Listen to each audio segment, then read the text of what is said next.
Presidente de Timor-Leste EP, engenheiro Carlos Peloi dos Reis, relacionou muito o primeiro-ministro Taurmatan Ruat quando o progresso do saneamento e o território Larantomac, Liu e a área rural no município dele. Foi encontro o primeiro-ministro Taurmatan Ruat aqui no Palácio do Governo dele, terça-feira semana né. Presidente de Timor-Leste EP, Engel Carlos Peloi dos Reis, hatete facilidade vemos no saneamento, haturona progresso e território Larantomac, Liu e a área rural, no melhora sistema fornecimento e dele. Ainda der, sobre Sua Excelência o Ministro, positivo e update com novos serviços de Timor-Leste progresso que progresso serviço na Primeiro-Ministro para acompanharmos minha serviço e estamos orientação se na Primeiro-Ministro para acelerar ali tanto o serviço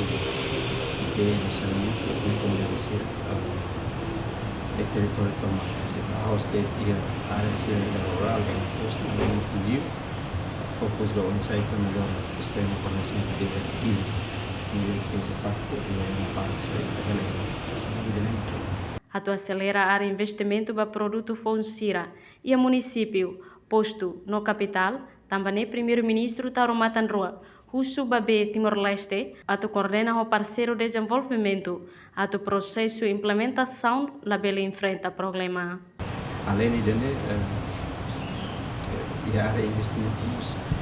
lançamos que precisa acelerar o investimento no projeto Fonsira e a área posto rural e muito livre e a capital de linha capital municipal que apoio você tem parceiro seu o ministro orienta para a organização de dia o parceiro seu para o processo de implementação e também enfrenta problemas se nessa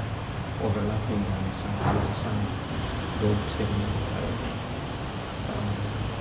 alas forças para se isso ida pakai ida bataka ou ida bataka ida pakai filafal plano ser integrado se tem fokus para o serviço mais organizado. Entretanto, o objetivo do saneamento é atu reduz contaminação e raiocos. Também be Timor-Leste serviço hamutuk na fatem, o parceiro de desenvolvimento atu cria na fatem condição dia, onde assegura fatem ba projeto né. Reportagem Marquita da Silva, Sabina Sansa, Televisão Timor-Post.